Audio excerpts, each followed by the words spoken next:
no matter what the world's told you, you can accomplish whatever you believe you can. So let's get rid of the self-limiting beliefs and let's go attack this thing called life.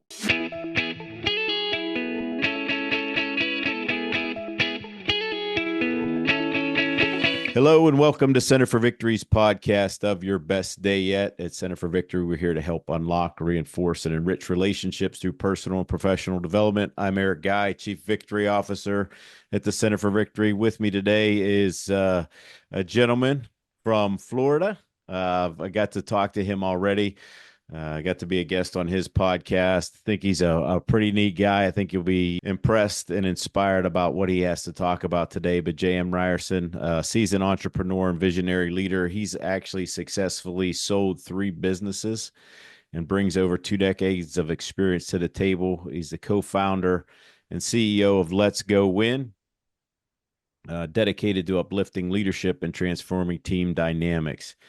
He's also a speaker. Hopefully, we're going to get into that. He's got some new material he might let out of the bag here with us and talk about. I'm really excited about just this interaction, but the book, JM, Let's Go Win: The Keys to Living Your Best Life. We've got to talk before. We just hit it off the first time that we spoke, but is anything else I missed about you? Should I tell folks? No, man. I do live in Florida, but as you and I kind of bonded, I'm originally from Montana, and that's home. So I have this bit of envy with you going to my favorite place in the world with Glacier, and what a trip that must have been. But nah, brother, thank you so much for having me, and just great to see your face again, man. You always make me smile. Yeah. So yeah, I'd love to, man, that would be great to coordinate some things, down the road and have you go visit your family and pop in on one of our leadership nights when we're out in Whitefish. That would be awesome. It's a neat place. I mean, again, I'm not trying to get everybody in the world to go see it because it truly is Right. magical. And when you see it, you don't want to leave. Yeah.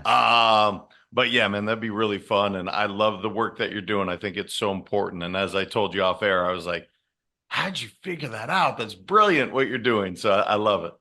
Yeah. I mean, the nice thing is that for at least for me, is have a dear friend who works in a company who's a registered guide. So that helps out a whole lot. So, uh, can we talk about the book a little bit, and then we can kind of move in. But before we talk to the book, I mean, about the book, and maybe this actually it does dovetail into the book a little bit. Why'd you get started with all this? Let's Go Win. What inspired that? Yeah, it's a good question, man, because I was cruising along in financial services. I was really, building companies in there. We sold a couple, and I ended up at some point, my goal and was to write a book for my wife and I have 2 sons. We have now 18 and 15-year-old sons. And the whole idea was to write a book that if my wife and I were no longer here, that they would have lessons that we learned along the way from our parents and grandparents, mentors and authors, that they could get something from. And that's literally how the whole thing started. I never even planned on publishing the book, but the gal I was working with said, "Man, you're selfish." I said, "What are you talking about?" She said, "If you don't share this book with more than just 2 people, you're selfish." Okay, cool. So we published the book, and it just sent myself on this path of Let's Go Win. And so I guess I never had this vision that Let's Go Win was going to be what it's turned into when it keeps evolving into. But the whole idea was to inspire at the time 2 people to live their best lives, our 2 sons. Well, now the company, that's what it exists to inspire people to live their best lives. And so that's the start of it to answer your question. And it just keeps morphing and evolving. And it's just been this really cool ride as life tends to look, it's never straight. It's always this curvy thing. And that's been the journey of Let's Go In. It's been so much fun. Yeah, and can you give us kind of a little detail, really about the book and what people will get out of it if they read it? Because there's some things in here. I'll let you talk first, and then I'm going to ask some questions about it. Yeah, of course. So the idea was I wanted the kids to be able to hop on a plane in New York, land in LA, and be able to finish the book. Along the way, they would have at least three major takeaways from each chapter, and it's built into 12 chapters. And I start actually with vulnerability, which, again, being a kid from Montana, taught that boys don't cry, that's kind of a big jump. Like, whoa, dude, we're talking about vulnerability. Well, yeah, and the reason is it's the most profound lesson I've learned, certainly in business and in relationships, is to be vulnerable, to be open, and the beauty that it brings to it. And then, there's mindfulness and there's simplicity. And at the end, it goes to well, I hate to say my favorite chapters, but we get into really courage, fun, and transcendence. And those words have so much meaning to me. And transcendence alone, that word just means to overcome self-limiting beliefs in my simple definition. And that's really what I wanted the readers to have is no matter what the world's told you, you can accomplish whatever you believe you can. So let's get rid of the self-limiting beliefs and let's go attack this world, this thing called life. And just, I wanted my kids to go live their best life. So that's kind of a snippet of what the book looks like, with some cool quotes inside and some cool lessons. I'm smiling and laughing because it's like you're reading my notes for the show. Like I wanted to hit on vulnerability. I love transcendence. So I think that's a cool concept that we don't overlook. But let's go back to vulnerability, especially, with guys and men, because I think we talked about a little bit on your show. Uh, Sometimes there's not an outlet for that for us, especially one, men, two, our age, because we're about the same age. You're a little bit younger, but still about the same age. Once you hit that certain level and what all's going on, sometimes, being in the positions that we are, sometimes it's a thankless role. Um, what are the payoffs of being vulnerable, and what's the best way to go about that from your experience? Yeah, and I'm going to throw something out there that's kind of heavy, and the reason is because after that book and in between to my third book, I actually lost my dad. Mm-hmm. Now, again, this what I'm about to say can shock people, but that's not the purpose. I just want people to have context. So I lost my dad to suicide about 2.5 years ago. Now, if you were to meet my dad, you want to talk like the man's man from Montana, big and strong and kind, amazing human being. But I don't believe that he understood how important vulnerability is. I don't believe that he was willing to share this pain that he clearly was going through, the demons that he clearly had. And by the way, Eric, I had no idea it was even possible that this could happen with my dad. Yeah. Okay. And so it's become even more important since that's happened. So I think the book's been out, gosh, 4 or 5 years now. And losing my dad 2.5 years ago, that idea of vulnerability has become that much more important. You said the word, we don't have an outlet. So much of the coaching I know you do, and so much of what I do is to give people that safe space to say, look, I'm not okay, and that's okay. And everyone has stuff that they're going through, but often we're taught to put on a smile and take that thing and just stuff that emotion way down deep. Well, the problem with that is once it comes out, it's like a volcanic burst of just chaos. Mm-hmm. And you see it not just in men, but in people. If they don't have an outlet to share, it comes out in really bad ways. And so this whole idea of vulnerability has brought on this. It's even more important than when I wrote about it, 5 years ago.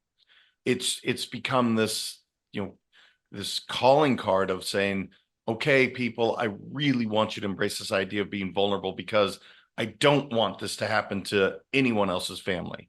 So that's how important this lesson is that please feel free to share, let it out, and know that you are not alone and it's okay not to be okay. Yeah. Thank you for sharing that story, because there are a lot of people like you said, I mean, you and I see it all the time. We're with people that you would never know are struggling uh, at all. And yet there's this, that's, it's this, I believe it's just a silent killer that just, it roams around, and to get to that place of utter desperation is not a cool place. Like when we don't feel like we have anybody and can reach out to. So I really, hopefully that speaks to somebody. I think it will. And I appreciate you sharing it. Um, Rather than going through all the chapters here, maybe it's just a time, another time for another podcast. I want to get into transcendence. You hit on it a little bit already. Uh, I think it's such a, for me, working with people to be able to do that, right? But I don't want people to listen to me. I want them to listen to you right now. How do you get them to do that, and what seems to be the biggest blockers to doing that? Yeah, often there's shame when it comes to these self-limiting beliefs. And I'll give an example. So my big self-limiting belief actually revolved around money. Now, again, this was a lesson that I learned primarily from my dad. And again, I hope people know I'm speaking, my dad is my hero. Mm-hmm. And so some of the stuff that you get, unfortunately, from your heroes is not always great.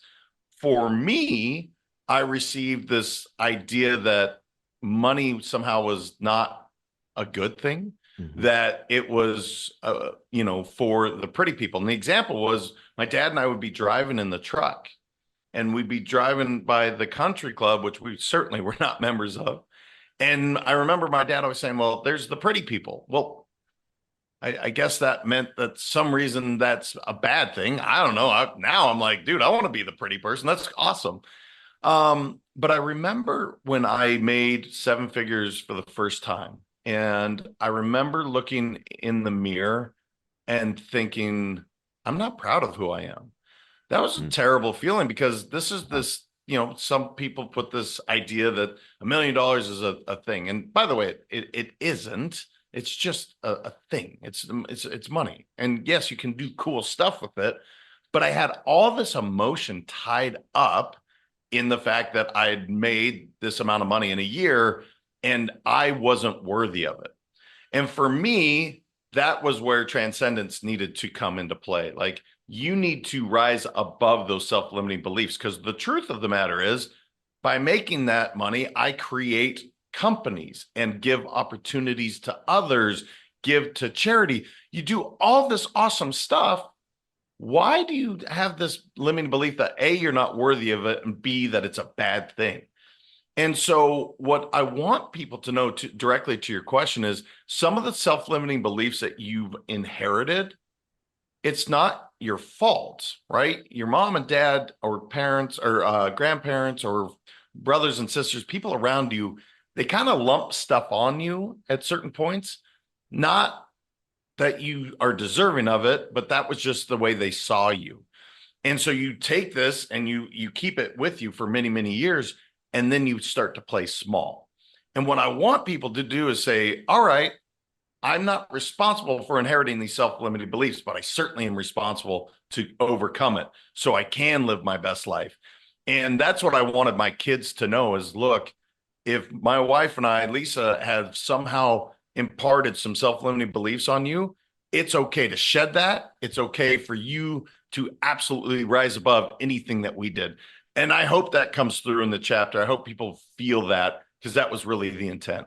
And I took the 3 assessments, and they were so eye-opening. I'm a teacher, and so it was really amazing to look at the information that the assessment told me about myself and helped me really start looking within. The growth I've had personally with that has been amazing. Improved my marriage, improved relationships with people closest to me. I've gotten a lot out of today. I really especially enjoy Center for Victory's attribute index, where I've seen over the years the bars basically kind of getting an inward view of the driver behind the steering wheel. How that's really improved just because I'm getting more aware about my roles, about myself, and feeling more confident. Just kind of where I am at in life. So having that visibility has been really, really useful.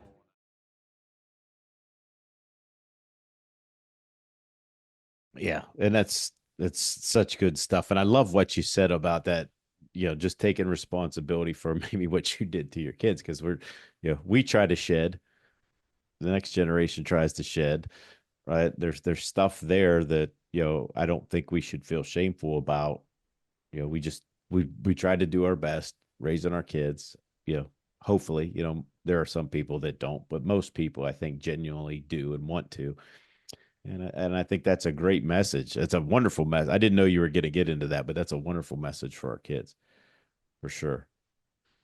Yeah, I mean, as you stated, Eric, we want to do what's best for our kids, and you also say you're doing the best that you can with the tools that you're given at the time, right?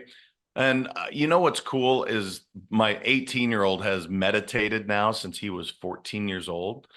Well, I think about that and I'm like, dude, I didn't really start until my early 20s, kind of lost its way. And then, for the last, I would say 15 years, it's been steady practice every day.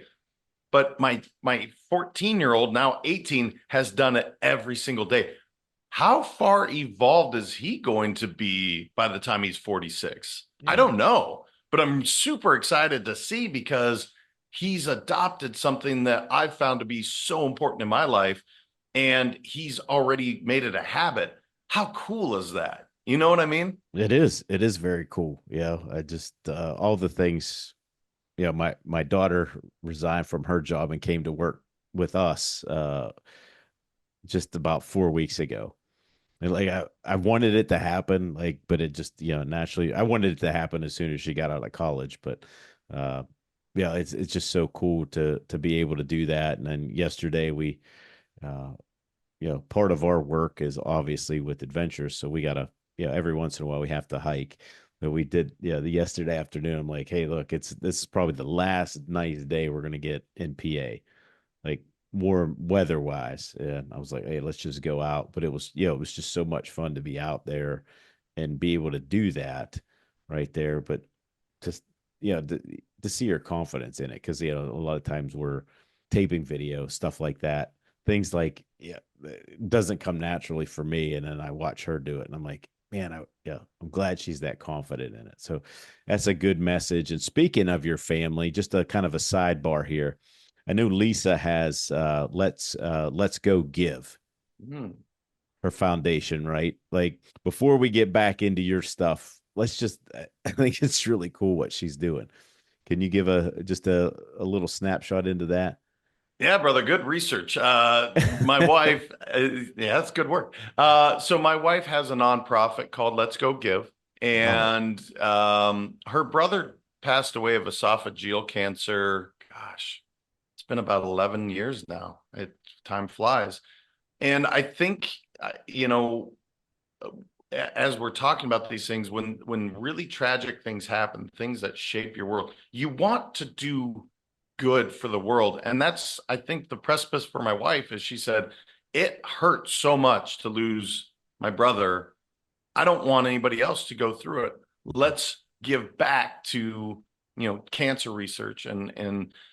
So she's partnered up with actually Nicholas Children's Hospital in Miami, and I will tell you, brother, it's one of the most remarkable experiences to go through that hospital on both on two sides. The polarity is remarkable because it's amazing, right? The work that they're doing, and yet you see these kids, and no kiddo should have cancer. It's awful to see.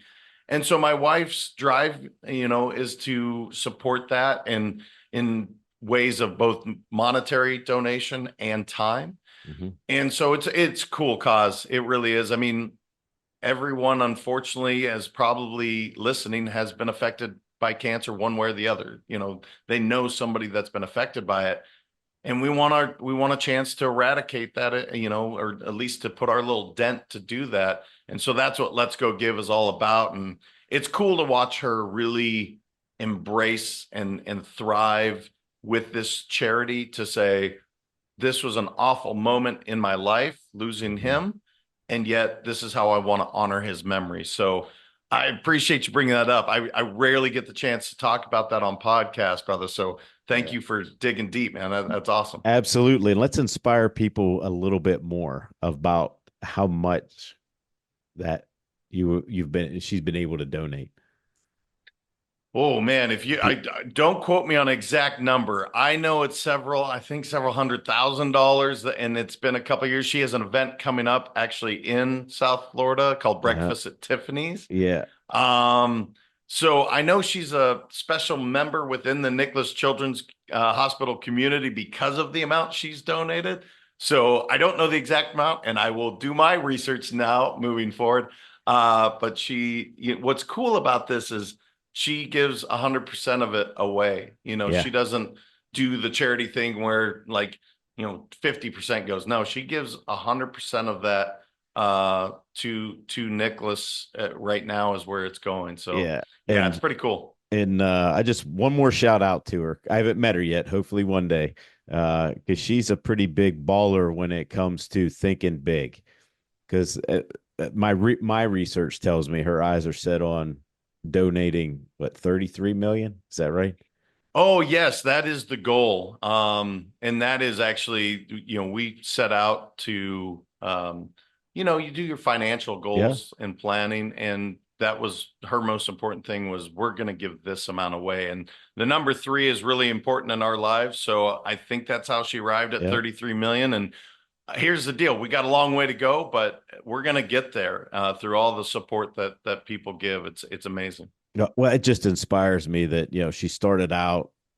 She's got obviously you support everything that she's doing, and you have this huge goal. You don't necessarily know how you're going to get there, but I think it kind of goes back to just some of these concepts in here, and even in your book, man. It's like, let's do it, let's go. Like, I don't know how I'm going to get there, but like mindset, like let's have the courage to step out. Let's take away all these self-limiting beliefs and let's just go out and do it. But anyhow, thanks for talking about that. But let's get back to hopefully you'll let it out of the bag a little bit. I think you're going to be. I think you said you're going to be in New York, and a new was it a keynote presentation? You're going to let this out of the bag, but the question. I don't know where you want to start with this, JM, but you know, you, people have asked you, what does winning mean? It's like your book's Let's Go Win. What does winning mean?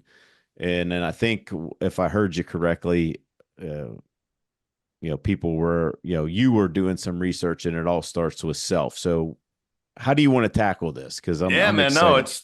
it's thank you for bringing this up. And yes, I am going to do it in 2 weeks, the first Okay. keynote on this concept. But yeah, when you have the name Let's Go Win, often people are like, well, what does winning mean to you? And so I was like, I have my definition. And then I went to the definition and I kept looking and digging and digging.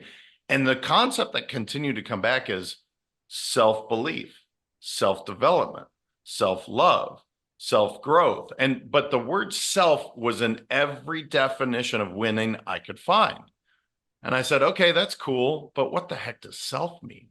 So then I went on this next journey of, all right, what does self actually mean? I mean, I think I have an idea. It's one self, it's me, but what does that really mean? And so what I broke it down to is it's an acronym of four of the four letters.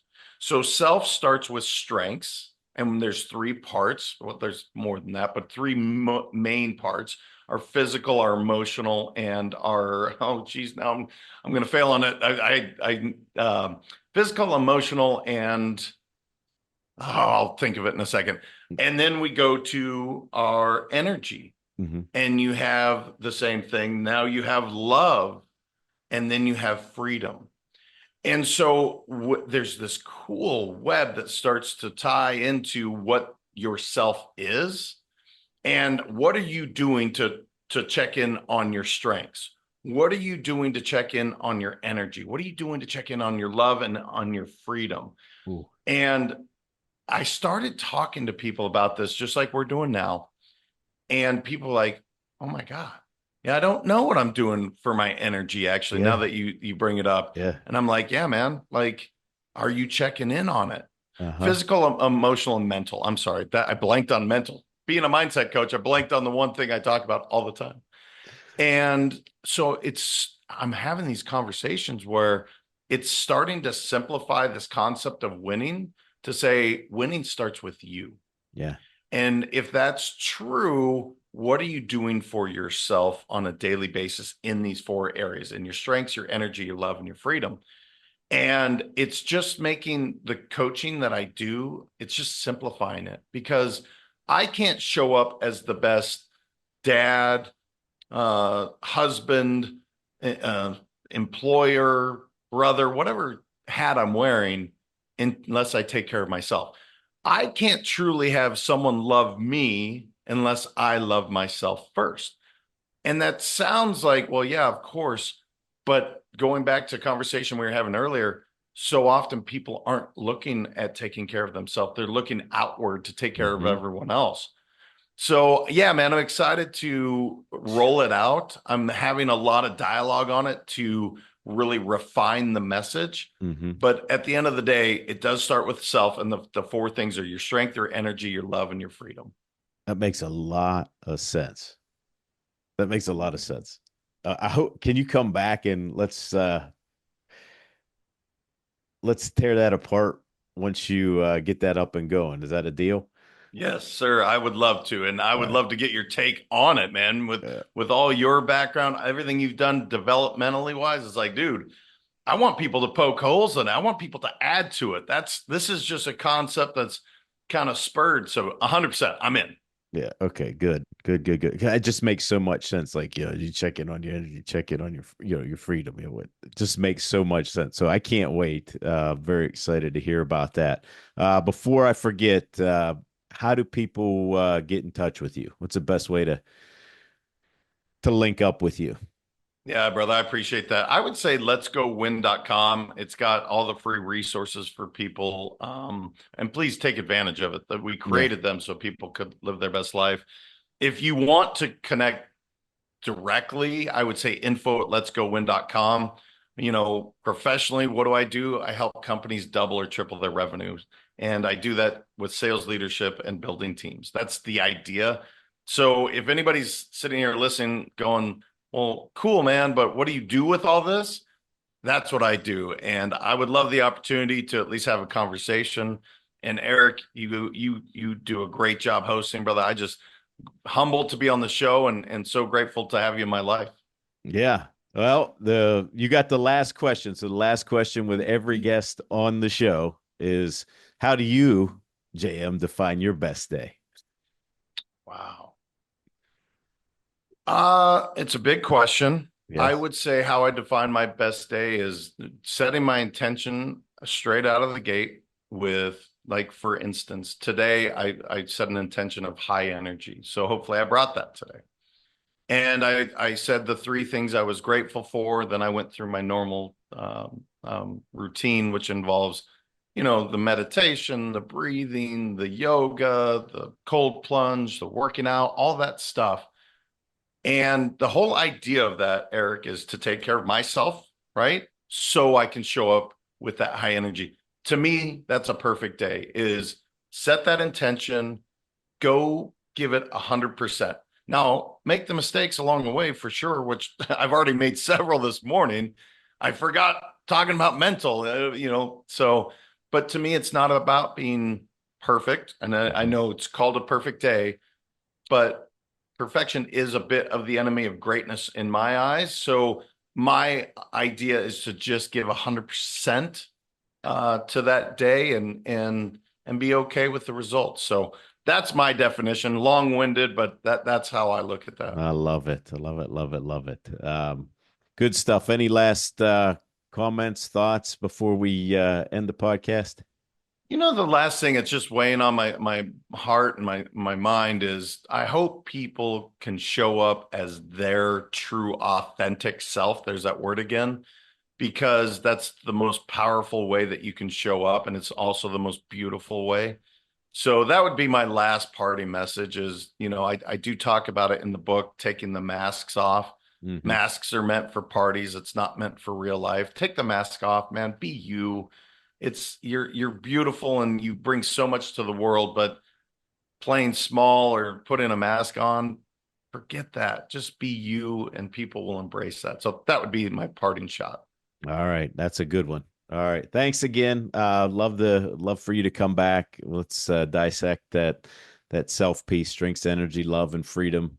After you get a couple more keynotes going with that, I'd love to hear about that. Sounds really exciting. Love to dig in with you. Again, guys, if you want to hook in with JM, letsgowin.com. Hopefully that's inspired you to go out and be better today and create your best day. But you can connect with us at centerforvictory.com. And as always, just remember, wherever you're at, whatever you're doing, make today your best day yet. We'll see you soon.